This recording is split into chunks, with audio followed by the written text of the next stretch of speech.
లక్ష్మీదేవి ఎలా జన్మించిందో మీలో ఎవరికైనా తెలుసా?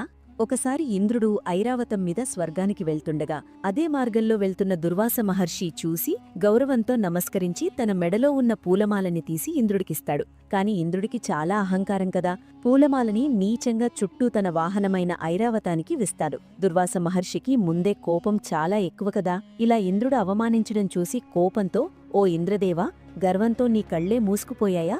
నీ భోగపాక్యాలన్నీ పోయి నీ శక్తి మొత్తం నశించుంది. అలాగే నీకు సుఖం, ఆనందం అనేది ఉండదు అని శపిస్తాడు. ఆ శాపం కారణంగానే బలిచేతిలో ఇంద్రుడు తన రాజ్యం మొత్తాన్ని కోల్పోతాడు. ఇంద్రాది దేవతలందరూ విష్ణువును వేడుకుంటారు. పాలసముద్రాన్ని చిలికి వచ్చే అమృతాన్ని తాగండి, మీ శక్తులన్నీ మళ్లీ మీకు వస్తాయి అని సలహా ఇస్తారు. అలా రాక్షసులు మరియు దేవతల మధ్య జరిగిన సముద్రమంథనంలో అనేక రకములైన వస్తువులు, సేతులు, జీవులు మరియు విషం వచ్చినాయి. అందులో నుండే లక్ష్మీదేవి కూడా వచ్చి విష్ణువుని చూసి ప్రేమలో పడి వివాహం చేసుకుని మన ధనానికి దేవతవుతుంది. లక్ష్మీదేవి అనుగ్రహం పొందాలి అంటే జై లక్ష్మీదేవి అని కామెంట్ చేసి సబ్స్క్రైబ్ చేసుకోండి.